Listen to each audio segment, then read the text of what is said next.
This way, please. This is the story of a unique royal relationship. The nature of the friendship between Fergie and Diana was quite complex. Of two women who became the strongest of friends and allies. I don't think you can underestimate how close they were. But who were also rivals, plagued by insecurity and doubt. I remember Diana saying to me, well, you don't need me anymore, you've got Fergie now. They appeared an odd pairing. Shy Di, loud, fun-loving Fergie. This barrel's for me. They were really chalk and cheese. It was always an uneasy friendship that was likely to end in tears. But they also shared a special connection beyond their royal roles. I think a lasting bond between these two women was the fact that they were damaged by the breakup of their parents' marriages. Tonight, we ask what brought Fergie and Diana together. Diana had an agenda here. She wanted to see one of her close friends marry into the royal family. What kept them close? She had quite a set too with Princess Anne, who was complaining about something that Fergie had done, and Diana stood up for her and said her piece. And what drove a wedge between them. Diana would be quite emotionally cruel. And if someone upset her, she'd just cut them off. Royal insiders reveal how, in good times and bad, they stood side by side. They were both plotting to leave their husbands. The world didn't know, the media didn't know. She wanted to give Diana the courage to break loose as well, which is why she would say, you jump, and I'll jump too. And how the friendship finally faltered. Diana was absolutely furious. If that's how she wants to behave, and if she wants to go on television and talk about me, she's not going to be spoken to ever again by me. Ending in tragedy and regret. And on the night that Diana died, Fergie was in Italy and called her, and of course she didn't answer. This is the story of Fergie and Diana, the royal wives at war.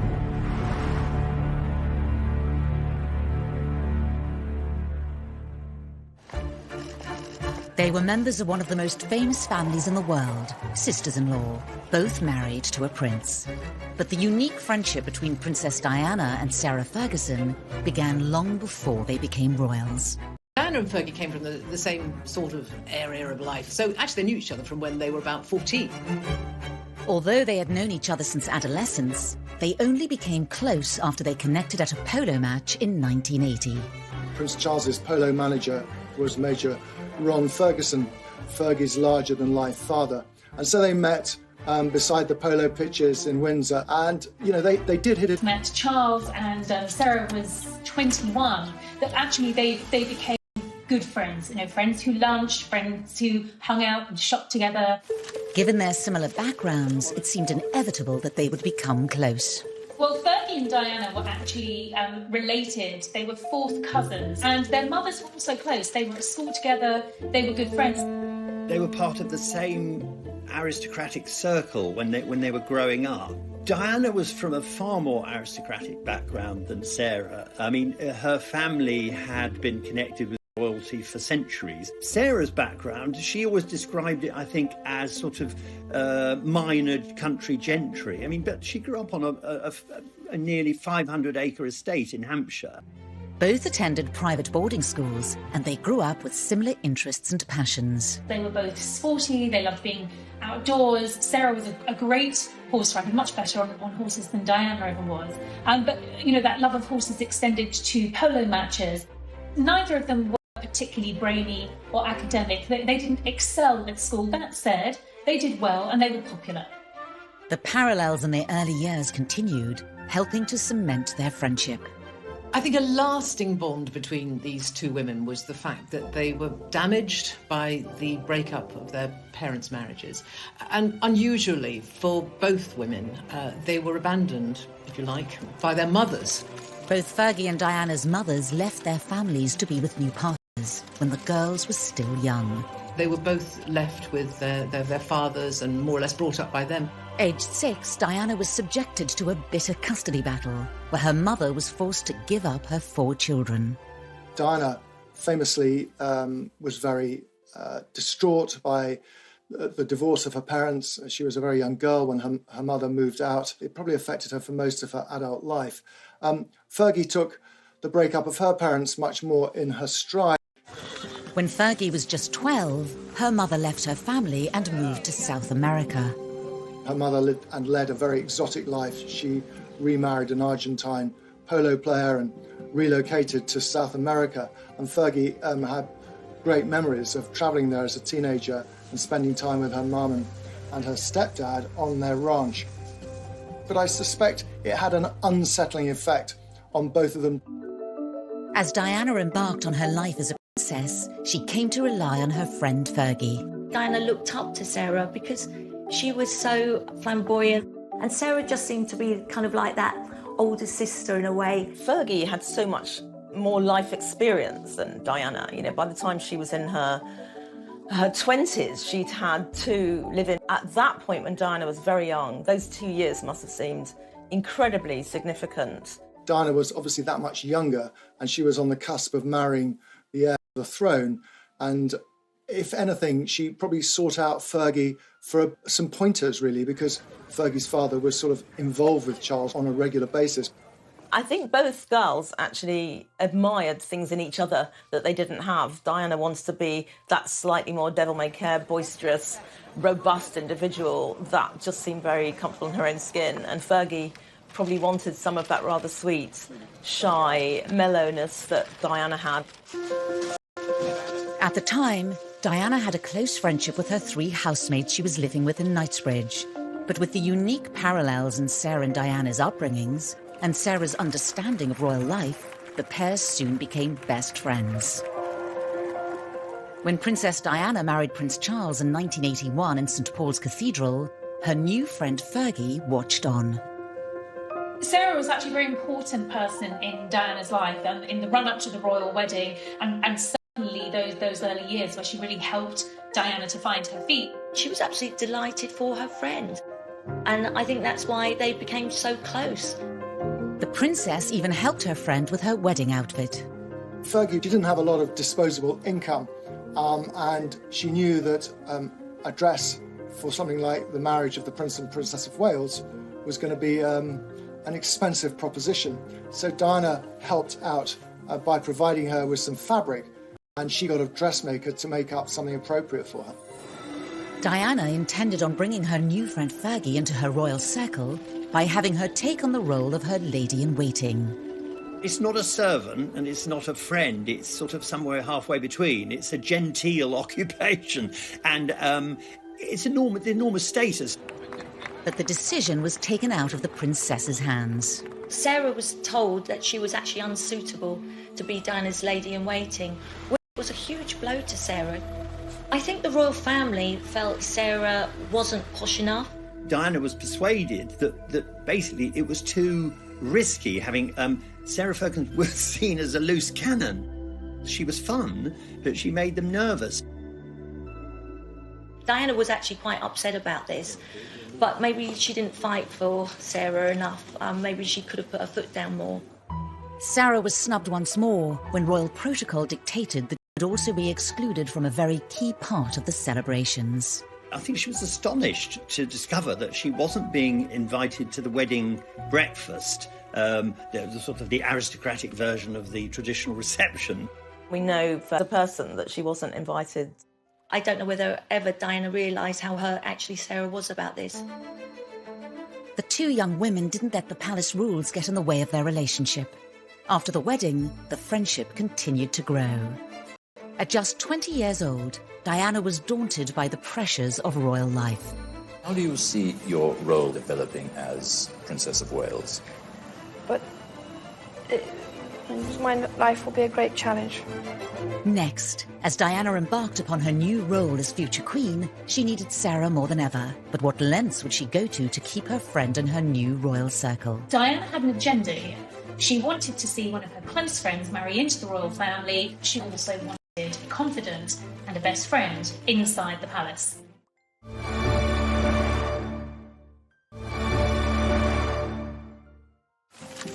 As Princess Diana attempted to settle into her new role as future queen, aged just 20, she turned to her friend Sarah for support. Diana found her someone, a sounding board, if you like, someone she could confide in, and she found her early months in the royal family extremely trying.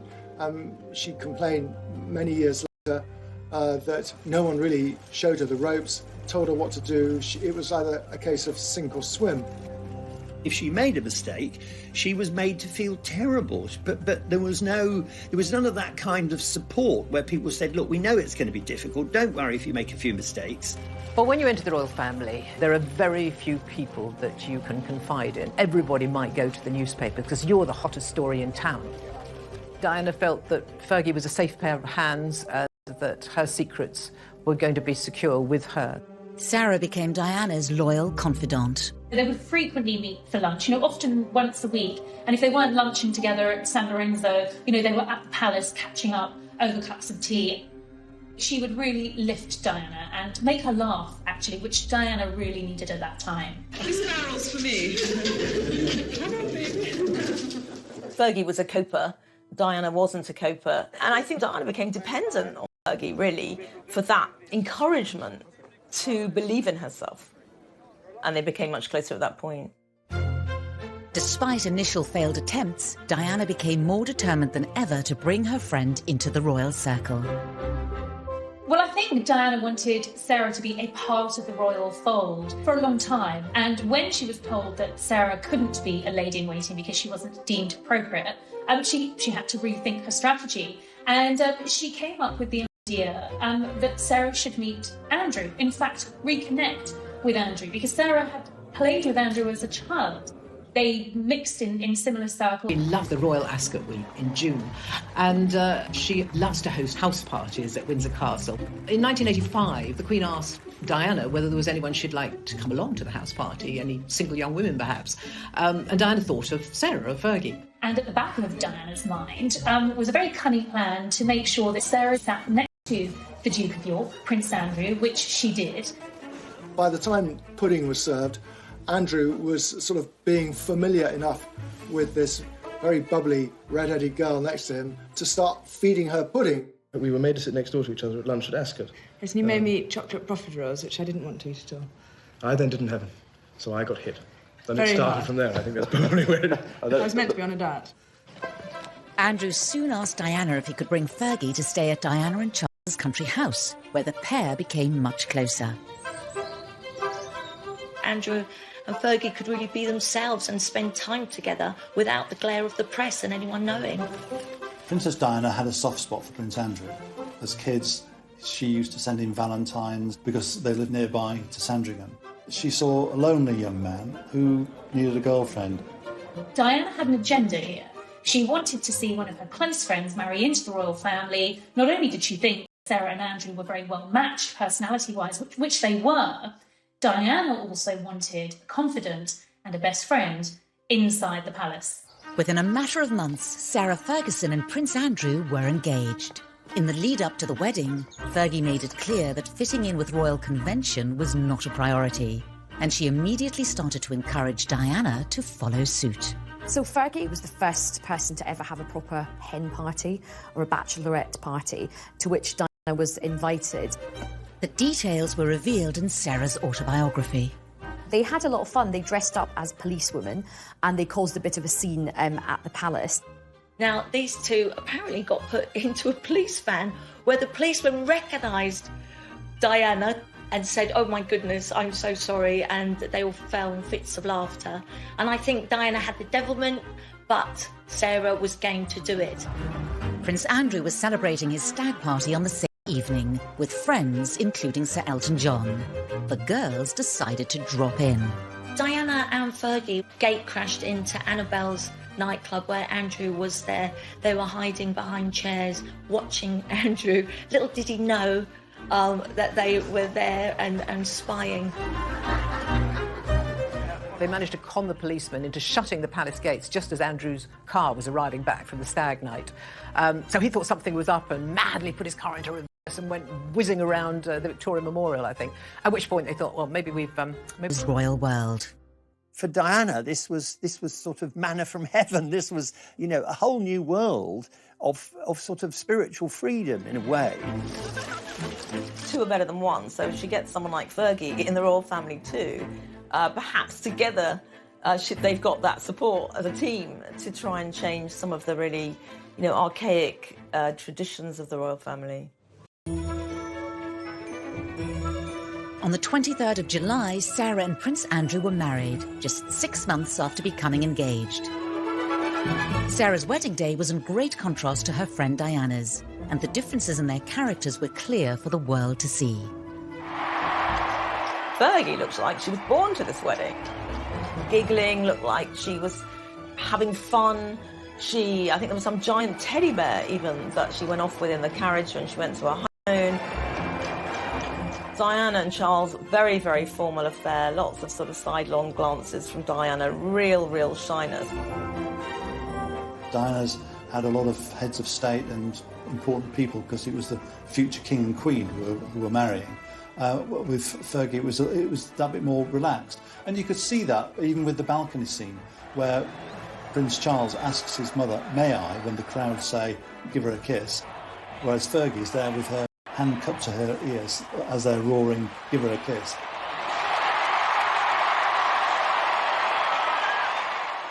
Despite differences in their personalities, the two women had established a powerful bond.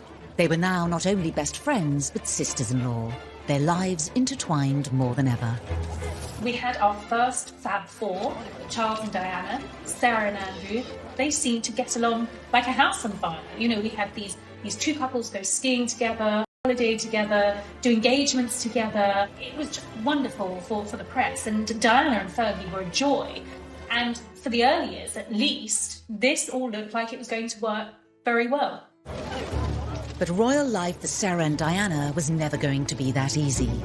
The pair had to deal with the rules and responsibilities that came with being a royal wife. Their lives were not their own anymore. They weren't just able to sort of do what they wanted. And I think they both realised after they got married that they had not married into a family, they had married into a firm. Fergie tells very graphically an account of her, you know, when she first went to Sandringham, before her marriage, and, you know, met the Queen and all the royal family and curtsied to the Queen and tripped over a corgi. She spilt her drink on the sofa because she was so nervous and she didn't know how to address anyone, so she just curtsied to everybody. Even for Sarah, being on the inside of the firm, the royal family, it was a shock.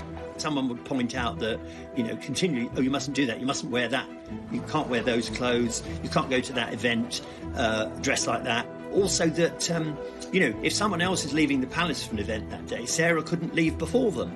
I mean, it was an absurd list of unwritten rules. I understand that Diana said, "I told you it would be like this," and Sarah said, "Yeah, it's bloody awful, isn't it?" For Fergie, Diana's experience was vital. Fergie came to rely on Diana as Diana had relied on her. Sarah certainly looked to Diana for guidance and help in the early years of her marriage and early years of learning the ropes of royal life. I suspect that maybe Andrew was reasonably supportive, but essentially he was away because he was in the Navy, and for most of their marriage he was at home for only 40 days of the year. The princess quickly became the Duchess of York's guide. Diana helped Sarah deal with, you know, being at public events where you can't throw bread rolls around and shriek and get drunk. Don't say anything controversial and try not to flirt with all the men, which was very difficult for Sarah. Diana's kindness, wanting to repay Fergie for her support, really came shining through. Even before the Duchess had become royal, Diana had been there to support her, particularly during Fergie's first appearance in the royal family, which caused her great anxiety. Fergie asked Diana to come with her, and Diana gave Sarah all the right advice on how she should handle herself that day. She even provided her with an outfit to wear. Sarah famously said that at her first royal engagement, she sort of just looked on in befuddlement. You know, this was completely alien to her. And she looked over to Diana for some encouragement, and Diana said to her, just keep smiling. And, you know, that's what Sarah did, and it stood her in good stead. Fergie had been able to watch her friend blaze a trail before her, whether it was dealing with the press or the in-laws. Diana was very much the canary down the mine shaft when it came to learning the royal robes, but more than that, learning about royal fashion. And Sarah, she had to do that now. She had to be far more groomed, far more careful about what she wore. Sarah finally opened up about this in 1996 when promoting her autobiography on the radio. She was my friend. And she is my sister, and we are still sisters. I try to emulate her and dress like her, but when you've got very little confidence, you sort of make a nonsense really of everything. Diana was an old hand at this. She'd been married for a number of years. She had the 2 boys. She was someone who Sarah Ferguson could simply copy. Safe mimicking Diana's behaviour, because Diana was always ahead of the curve. It's an interesting revelation about Fergie's self-esteem, because for all the outward confidence that Fergie's got, clearly, you know, even she was struggling with joining the royal family. In the early months of Fergie's royal life, Diana even defended her in front of important members of the royal family. Diana had quite a set too with Princess Anne, who was complaining about something that Fergie had done, and Diana stood up for her and said her piece. And it was rather brave of Diana. She more or less asked Anne, you've got to give her a break, and Fergie's good for the family, but she's finding it hard to adjust, just as I did. For Diana, Fergie's entry to the royal fold was a godsend. It took at least some of the attention away from her at a time when the pressure was becoming unbearable. I think certainly it was a tiny bit of respite, not being in the glare of, you know, the public eye the whole time. I think probably it was, you know, kind of helpful for her. Sarah became a much-needed ally within the family. She strived, I think the word she used, to protect her as a sister and as a friend at all times. I mean, that was really important for Fergie to stop the firm getting at Diana. She really was very protective of her. She'd stick up for her. Diana knew that a lot of the royal family didn't like her. She felt picked on by some of the royal members. While Diana had a head start as a royal, Fergie had more life experience to draw from. Well, Fergie and Diana had very different entry points into the royal family. Fergie was a much more experienced woman. She had a job in publishing. She had been very well travelled. So she just was more mature. She was more sure of herself. I think what Diana needed all the time was someone to reassure her, someone to say it's okay to question, to challenge what you're asked to do and how you're supposed to behave. It's your life as well. As both women attempted to navigate the mounting pressures of royal life and the difficulties in their relationships, they also looked for guidance from other sources. They both encouraged each other, really, to look for alternative therapies, to look for healers, to look for psychics, astrologers. People, really, they're looking for answers to questions about their future. Astrologer Debbie Frank was introduced to Diana in 1989 and soon became a close confidant. Diana would just call me as and when, which sometimes, particularly when we first met, was extremely frequently, sometimes, you know, more than once a day. What I helped Diana with was basically managing her public events that she was attending, how they went, and then obviously her personal life, how things were between her and Prince Charles. Diana and I established a very long friendship over the years until her death. Both women bought into this in a big way, and sometimes Sarah would consult her astrologer 4 times a day. It just shows how much they needed an outside influence and support. I don't think either of these girls were getting much support from any of the royal family members. Next, it seemed Diana and Fergie would always depend upon each other, but insecurity and suspicion would drive a wedge between them. Diana would be quite emotionally cruel, and if someone upset her, she just cut them off.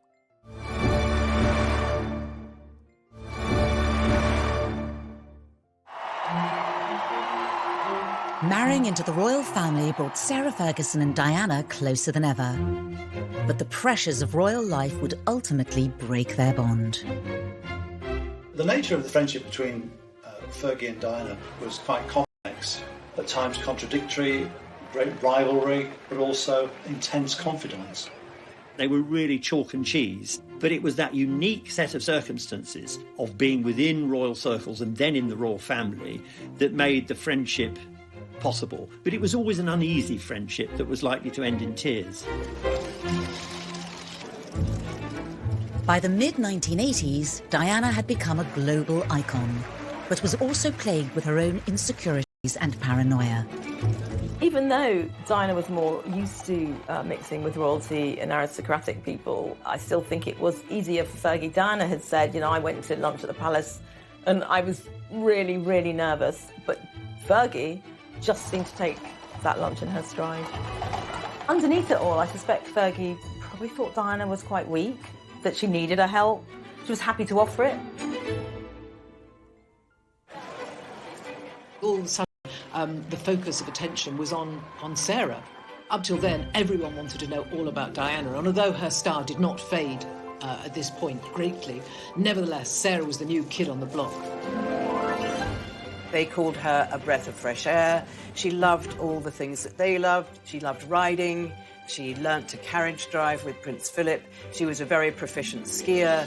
She was a real country girl. She loved dogs and horses, so she fitted in really well. In the beginning, Diana was thrilled that Fergie had joined the firm. She had an ally at court, a friend, and quite frankly, many members of the royal family thought it would help bring Diana out of her shell. Be the moody one, and Fergie was the good, fun, frolicking girl who was a breath of fresh air in the family. Oh, blimey. After a rocky start, Sarah fully settled into royal life. The differences between the royal wives were stark, and the once close friendship showed signs of strain.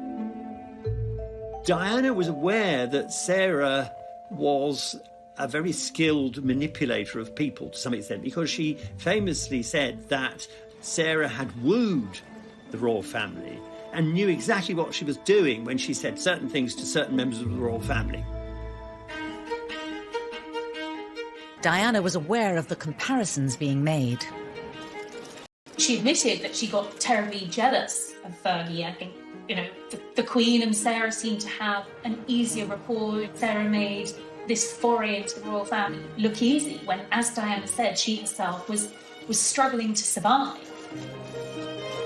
There was a point at which Charles said to Diana, "Why can't you be more Fergie?" Now, for someone whose self-esteem is already pretty low, who's feeling very vulnerable, that wasn't just a rebuke.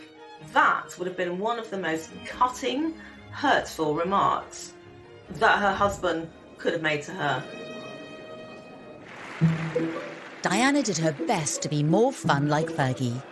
One attempt at Ascot in 1987 was to backfire. There was one occasion at Royal Ascot which they spotted a friend of Fergie's in the crowd, and they were all carrying umbrellas, and they poked her bottom with this umbrella.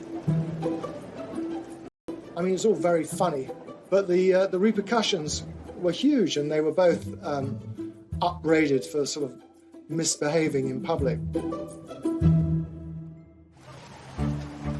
As the pressure on the Princess of Wales grew, Diana's marriage and health suffered. The royal family didn't understand Diana. Diana said much, much later that she thought that they'd never heard of postnatal depression, which she had after Prince William was born. And, you know, she was also unhappy in her marriage because she was convinced that Charles was seeing Camilla, and she became obsessed with Camilla. She was bulimic. The Queen always said she's like a nervy racehorse.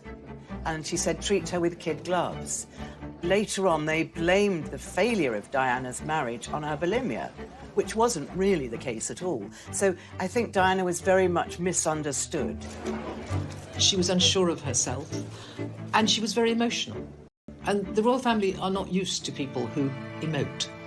You don't do that. You have a stiff upper lip. If you wish to cry, then go to your room kindly and do it there. But Diana wasn't that sort of... Both women were struggling with their royal lives. I don't think either of them quite realised how their lives were going to be ruled by courtiers, diary meetings, protocol, doing things correctly. Both were young women who'd been used to a certain amount of freedom. Fergie certainly used to a great deal of freedom.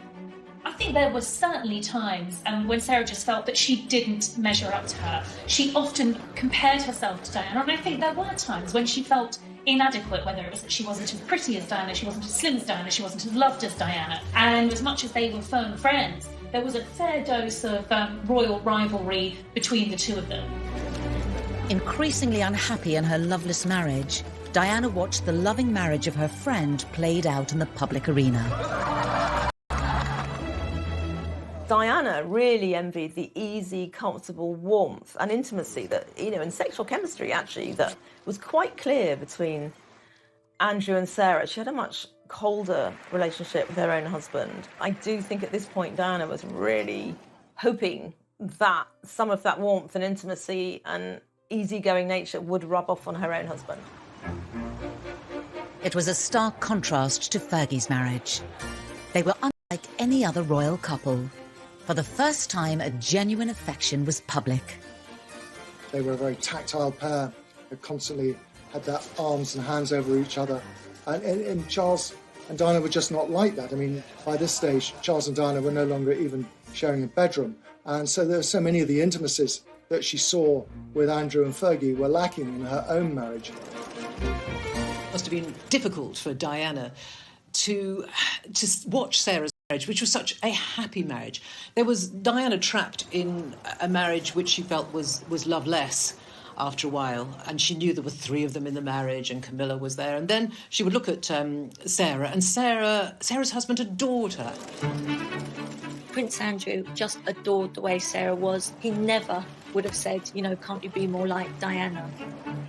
It was very difficult for Diana because she started to get paranoid, and she also looked at Sarah and thought, well, actually, how can I trust a woman that is sleeping with my brother-in-law, and everything I tell her, she's going to tell him? And that paranoia, which happened a lot with Diana, with other people, had really set in. And she started just not being able to open up and trust Sarah anymore. The national Fergie mania was beginning to wear off, inside and outside of the royal family. It didn't take long before the honeymoon was wearing off, and people rather tired of that exuberance that they'd once loved. It began unflattering headlines in the press. In an effort to win back public support, Fergie took part in a TV game show arranged by Prince Edward. It's a royal knockout, will go down in royal history as one of the biggest cock-ups of all time, I think. It was a disaster from beginning to end. It was absolutely humiliating. Sarah, with her usual gusto, entered into it, and if she gets into something, she does it with bells on. We're the best blue bandits there are. Diana famously did not take part, nor did Charles. He thought it was something that was beneath them. In a way, it's kind of unfair. Fergie took a lot of the blame, the flack, if you like, almost a scapegoat. Big bad blue bandit! Her behaviour was being commented on, and I think then is when Diana came into her own. Diana got the headline The Queen of Hearts and the People's Princess. But I think Sarah knew she could never be that. She could see that in Diana from the start, how serene she was. She looked a bit like the perfect princess. She looked like a supermodel. Sarah is honest and knew, look, I'm never going to be that person. She really was happy for her. Sarah knew her downfalls, but knew what she was good at. Next. In public, Diana and Fergie's friendship was masking a private rivalry. But over time, each became skilled at using their public image to gain the advantage. Without that determination to keep it going, their friendship would have started to sort of collapse.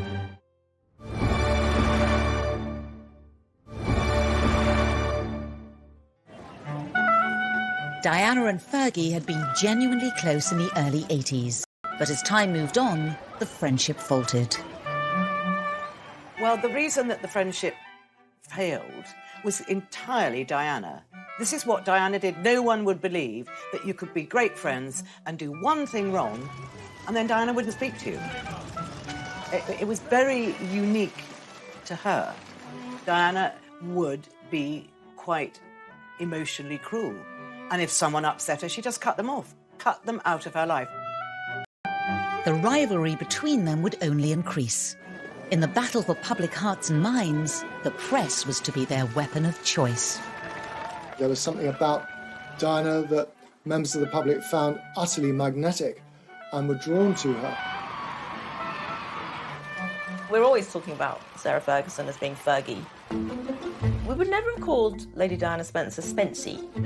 I mean, that would just have never happened because she wasn't a Spency. She was much going, sporty, loud, bubbly nature. I think that this did start the jealous reaction in Diana, because I remember Diana saying to me, well, you don't need me anymore, you've got Fergie now. And I thought, that's a strange thing to say. But she really meant that. She felt very sidelined, and she knew she couldn't be as bouncy and as fun. What we saw in Fergie was an overcompensation to be liked, to be popular. That came out in quite a sort of loud and noisy and robust way. But underneath that self-confidence, it didn't take much for her to feel that her self-esteem had taken a knock. While their private rivalry was never seen in public, the press revelled in pitting the two women against each other. The Duchess of York wore a deep pink suit, rather courageous for 7 months pregnant. And the Princess of Wales, as so often, won the day in an Ascot grey tailcoat. Problem with the press in any situation like this is they love to make comparisons. So as Diana's authenticity and care grew in stature, Fergie had to be eclipsed. Whatever Fergie did, she was always going to be found wanting. Cream cakes and I don't see actually. I'm savoury. I'm sausages. She didn't have the capacity to turn heads in the way that Diana did. Fergie tried to enjoy the press attention, and it was quite a new thing for her to be the centre of attention. And she responded to it by overdressing and being over noisy and over enthusiastic. Love you. I'll see you later. And then, of course, she became criticised for it. In the beginning, Fergie was incredibly popular, but then it all went sour. And you can almost date that from when Fergie and Andrew went to Australia on a goodwill mission, and they left baby Beatrice back at Buckingham Palace. Beatrice just thanks you all for the 3 cheers. And Fergie got a lot of criticism for that. So as much as they lauded her and loved her, they turned against her in a very, very unkind way. When Fergie put on weight, they called her the Duchess of Pork. I don't think any member of the royal family has had so much vitriol poured upon them as Fergie did at one time. The bubble had burst, and the once celebrated Fergie began to struggle with unfavourable comparisons to Diana. While Diana's found herself and her self-esteem flourished, Fergie's self-esteem diminished. And so that bond that they had, that friendship, was almost quite betrayed at the point that Diana was at her most loved by the public. Fergie and Diana lived life in the Royal Goldfish Bowl. Public scrutiny added to the pressure to live up to royal standards. While there were challenges clearly for both women, and I think particularly being in the spotlight and having every aspect of their lives, from their hairstyles to their outfits to their friendships, scrutinised in the press, Sarah seemed to have a thicker skin when it came to dealing with the backlash in the media. Like Fergie, Diana also struggled with her treatment in the press.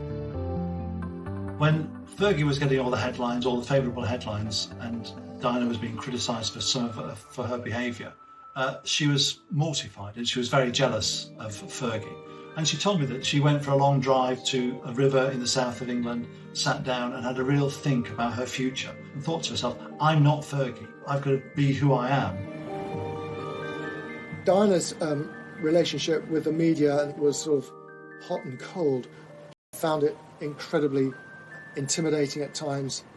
As a parent, could I ask you to respect my children's space? She was followed wherever she went. She also knew that keeping the press on side at this time, a very delicate negotiation over her separation from Prince Charles, was vital. The media offered her the one chance of sort of evening up this battle, if you like. The treatment of both women in the press had an inevitable impact on their fragile friendship. Their relationship blew very hot and cold, and a lot of it was to do with Diana's personality. So, you know, Fergie was in the ascendant and she was in the descendant. And then it turned round again. Fergie probably knew that, you know, once people put you on a pedestal, there's only one way, and that's down. The story becomes You've got this sort of beautiful princess, and you've got the sort of almost the ugly sister. That's really hard to sustain a friendship between two people when the press, for whatever reason, have taken one completely to their hearts, whereas Fergie barely got a look in. The tables had turned. It was a desperate time for Fergie. Her rival was once again the darling of the press, the most photographed woman in the world. All Fergie's demons came back to haunt her. Fergie has struggled with, I think it's probably self-respect, actually. I think when Fergie gets miserable, she'll probably comfort eat, she'll kind of become a bit reckless. The press will certainly say that she looks a mess, or she looked ridiculous, or that she didn't have any taste. The rivalry in private and in public was growing, and each would try to outcompete each other in the headlines.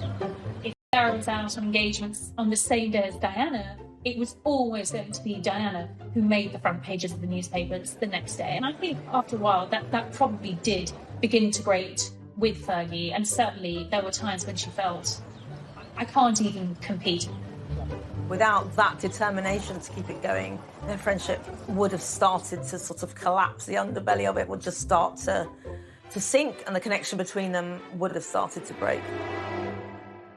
Both girls were highly competitive, and that competition spilled over into newspapers and magazines. They were rivals to that extent, and they wanted to see their charities given more space than the others. Fergie says in her book that she actually did some AIDS charity work. It was for a friend and it was a one-off. But Diana was furious and she said, look, that's mine. Don't interfere. Which is very typical of Diana. And Fergie was quite distraught because she'd only done it to help a friend. Diana was becoming adept at working the press.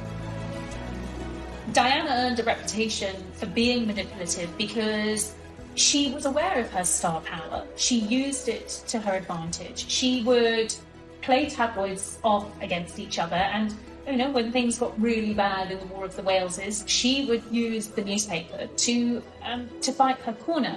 And she did that in a way that Sarah didn't do. Sarah just didn't engage on that level. Sarah didn't have newspaper editors over to the palace for lunch. I think it was probably something that she was too scared to do. Diana really knew how to manipulate the press. The ultimate example of this is the revenge dress that she wore to the Serpentine Gallery, and that was on the same night that Prince Charles's Dimbleby interview was being shown, in which he admitted adultery. Did you try to be faithful and honourable to your wife when you took on the vow of marriage? Yes.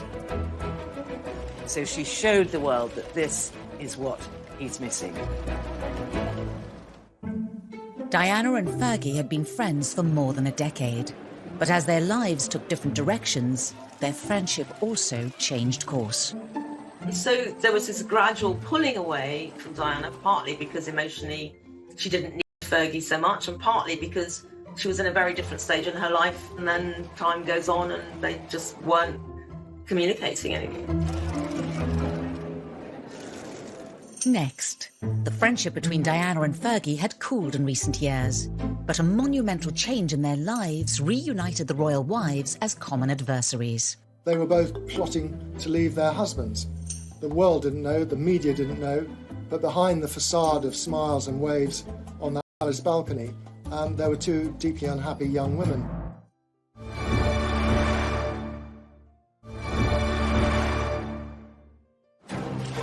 After a turbulent decade of friendship for the royal wives, the next chapter saw one final heartbreaking rift.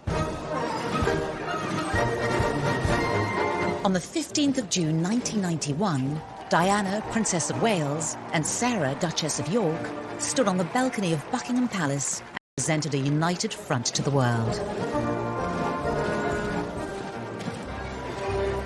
I can tell you exactly what was going on behind the scenes at Tribune of Colour in 1991. That was the last occasion on which they were photographed together in public. They were both plotting to leave their husbands. The world didn't know, the media didn't know, but behind the facade of smiles and waves on that palace balcony, There were two deeply unhappy young women.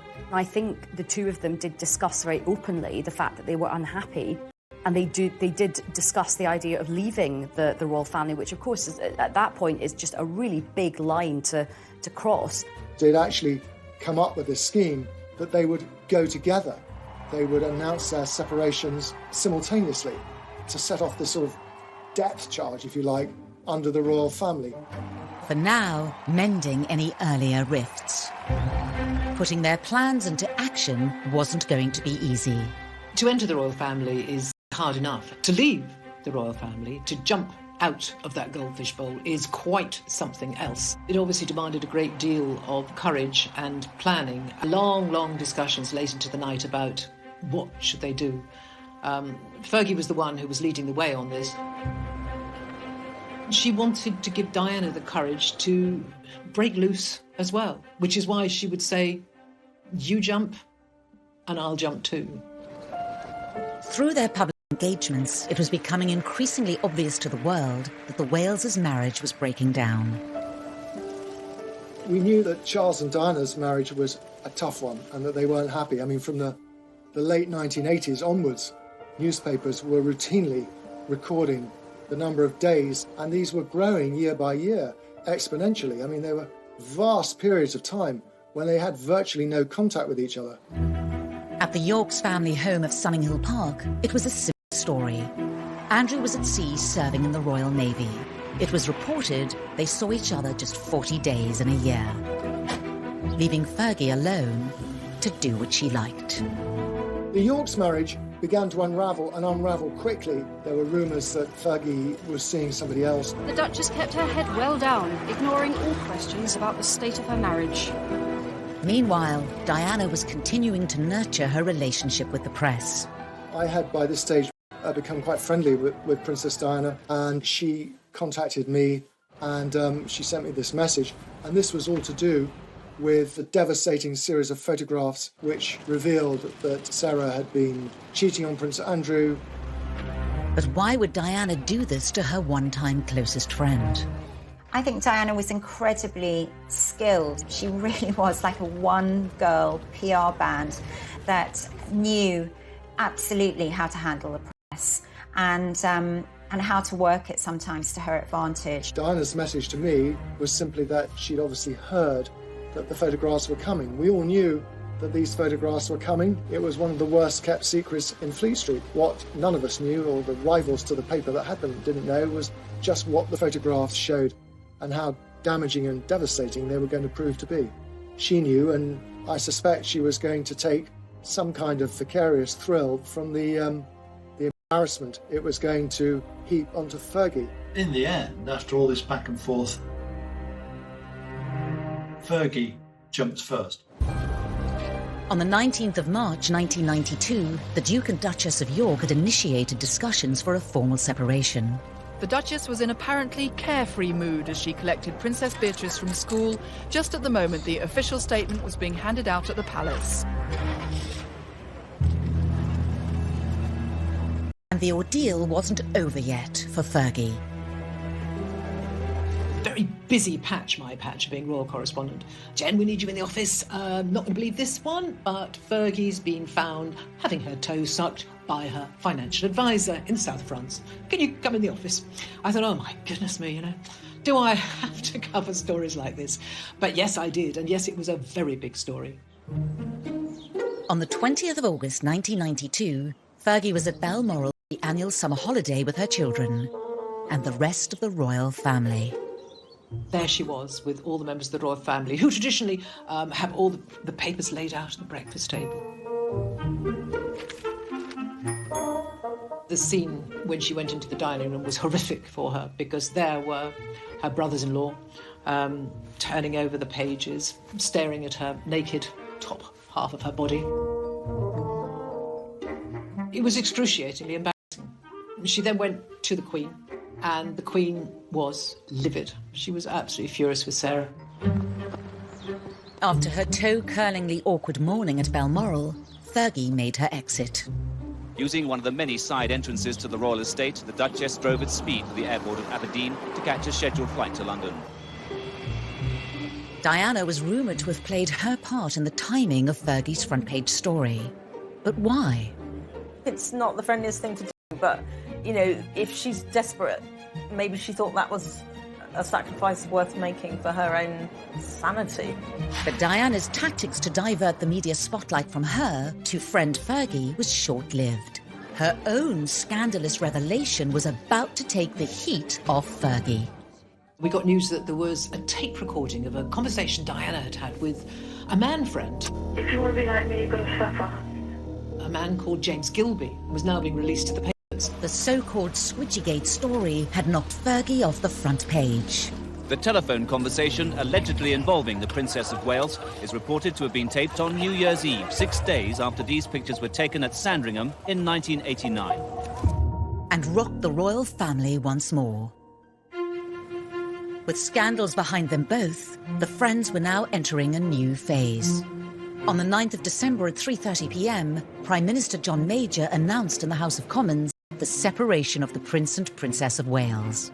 This decision has been reached amicably, and they will both continue to participate fully in the upbringing of their children. Both royal marriages were over, but had Diana and Fergie's friendship survived? They really did share so much as royal wives, as royal mothers, through good times and bad times. Next, as the former sisters-in-law tried to rebuild their lives, Diana was absolutely and talk about me and the fact that I had given her verrucas. Diana did not see the funny side of it.